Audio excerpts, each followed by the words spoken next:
नमस्कार दोस्तों, आपका स्वागत है आपके अपने YouTube channel the Indian tech में।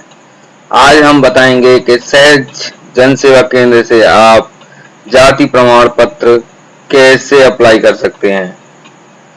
तो चलिए ज्यादा देर ना करते हुए वीडियो शुरू करते हैं। तो दोस्तों, सबसे पहले आपको सहज जन सेवा केंद्र का लॉगिन पोर्टल खोल लेना है। जैसे ही आप लॉगिन पोर्टल पर खोलते हैं तो यहाँ आपको अपना यूजर आईडी और पासवर्ड डाल के लॉगिन कर लेना है। लॉगिन तो हम लॉगिन कर लेते हैं। लॉगिन करने के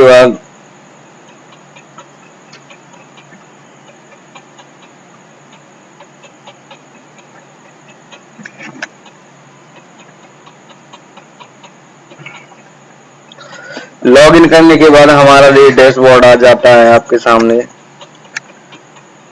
तो हम अपने डैशबोर्ड पे आ गए हैं और हमें गवर्नमेंट सर्विस पे जाना है। यहाँ हमारी जो सर्विस दी हुई हैं, तो हम गवर्नमेंट सर्विस पे आते हैं। गवर्नमेंट सर्विस में आके सर्विस पे क्लिक करते हैं।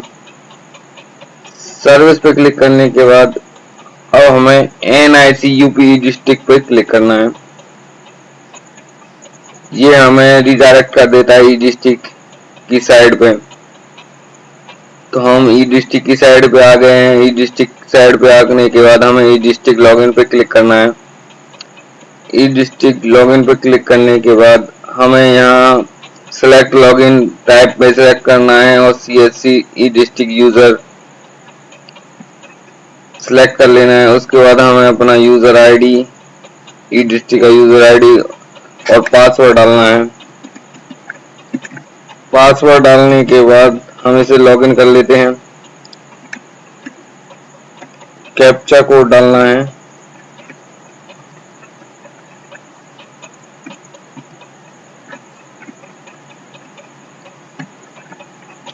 कैप्चा कोड भरने के बाद अब हमें सबमिट पे क्लिक करना है। जैसे हम सबमिट पे करते हैं तो हमारे सामने ई डिस्ट्रिक्ट का पोर्टल आ गया है। ई डिस्ट्रिक्ट के पोर्टल पे आने के बाद हमें जाति प्रमाण पत्र 2 भाषा में बनता है। अगर हम जाति प्रमाण पत्र हिंदी में बनाना चाहते हैं तो हिंदी में क्लिक करेंगे। अगर जाति प्रमाण पत्र इंग्लिश में बनाना चाहते हैं तो इंग्लिश पे क्लिक करेंगे। तो हम जाति प्रमाण पत्र जो बनाएंगे वो हिंदी में बनाएंगे। तो यहाँ जाति प्रमाण पत्र हिंदी में टाइप क्लिक। तो दोस्तों, देख रहे हैं हमारे सामने ये जाति प्रमाण पत्र का फॉर्म हमारे सामने खुल गया है, जिसमें हमें सबसे पहले प्रार्थी का नाम यहाँ डालना है। फिर प्रार्थी का पिताजी का नाम सेकंड उसमें डालना है। फिर माताजी का नाम डालना है, उनका फिर वर्तमान एड्रेस हमें फिल करना है। जनपद सिलेक्ट करना है, तहसील सिलेक्ट करना है।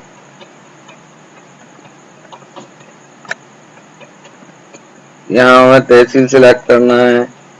तहसील सिलेक्ट करने के बाद उनका क्या ग्राम पंचायत है, वो ग्राम पंचायत हमें सिलेक्ट कर यहाँ टाइप कर देना है। और स्थायी पता, अगर जो हमने पता भरा है वही उसका स्थायी पता है तो यहाँ पे हम क्लिक करके उसे भर देते हैं। और उनका मोबाइल नंबर, प्रमाण पत्र का प्रारूप हिंदी में है हमारा। जाति, उनकी जाति सिलेक्ट कर लेती हैं।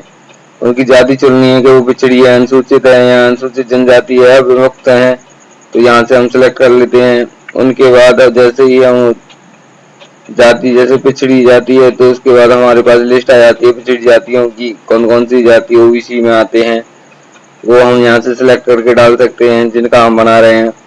प्रमाण पत्र बनाने के कारण हमें प्रमाण पत्र क्यों जरूरी है वो हम यहाँ पे भर लेते हैं हिंदी में या इंग्लिश में। जहाँ में जो छात्रवृत्ति के लिए ये प्रमाण पत्र बना रहे हैं तो यहाँ छात्रवृत्ति हम भर लेंगे। इससे पूर्व अगर कभी भी जाति प्रमाण पत्र बनवाया हो तो यहाँ हाँ करेंगे। हाँ करने के बाद हमारे पास ऑप्शन आता है उस प्रमाण पत्र की संख्या क्या है वो यहाँ पे हम भर सकते हैं। तो इससे पूर्व हमने जो कस्टमर है उनका अभी आवेदन नहीं किया है और उनका जो आधार नंबर है वो आधार नंबर हम यहाँ पे अपलोड कर देंगे। आधार नंबर अपलोड करने के बाद उनका फोटो, स्वयं प्रमाण पत्र। अब जो हमारा कस्टमर है या जिसका हम आवेदन कर रहे हैं वो अगर 18 साल से कम है उनकी उम्र, तो जो स्वयं प्रमाण पत्र घोषणा पत्र जो लगता है वो उनके पिताजी या घर में कोई ऐसे सदस्य का लगता है जो वयस्क हो। अगर वो 18 साल की उम्र से बड़े हैं तो घोषणा पत्र उनका स्वयं का लग जाता है। पार्षद या वार्डन यानी ग्राम पंचायत या पार्षद के बना हुआ जाति प्रमाण पत्र यहाँ अपलोड करना होगा। आपका राशन कार्ड की छायाप्रति, अगर राशन कार्ड आपके यहाँ है या उस आवेदक का राशन कार्ड बना हुआ है या राशन कार्ड में नाम है तो आप यहाँ राशन कार्ड की एक प्रति कॉपी भी लगा सकते हैं। तो दोस्तों इसमें हम अपना फॉर्म भर लेते हैं, उसके बाद फिर आपको बताते हैं कि आगे क्या करना है। तो दोस्तों ये देखिए हमने ये फॉर्म जाति प्रमाण पत्र का फॉर्म भर लिया है। जाति प्रमाण पत्र का फॉर्म भरने के बाद अब हमें ये कैप्चा कोड भरना है। कैप्चा कोड भरने के बाद हम यहाँ पे दर्ज करने पे क्लिक कर देंगे। दर्ज करने पे क्लिक करने के बाद ये हमारा फॉर्म आ गया है। सबमिट करके ये हमारा फॉर्म भर चुका है। अब हमें फॉर्म भरने के बाद यहाँ दर्ज करे पे क्लिक करना है। जैसे ही हम दर्ज करने पे क्लिक करेंगे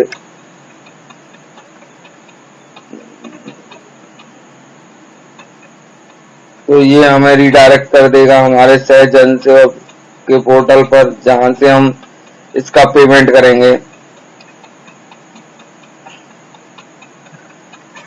तो हम यहाँ पे पासवर्ड डाल देते हैं, अपना पिन डाल देते हैं। पिन डालने के बाद दूसरी जगह पर हम अपना सहज का पासवर्ड डालेंगे। पासवर्ड डालने के बाद पे पे क्लिक कर देते हैं। जैसे ही हम पे पे क्लिक करते हैं तो हमारा जो पेमेंट है वो हो जाता है। यहाँ देखिए हमारा जो पेमेंट की रिसिप्ट आ चुकी है। पेमेंट की रिसिप्ट हम प्रिंट करके कस्टमर को दे सकते हैं। तो ये इस तरीके से आप किसी भी कस्टमर का जाति प्रमाण पत्र बना सकते हैं। और अब ये जैसे बनने के बाद ये 5 से 6 दिन यानी 20 कार्य दिवस के अंदर ये आ जाएगा बन के।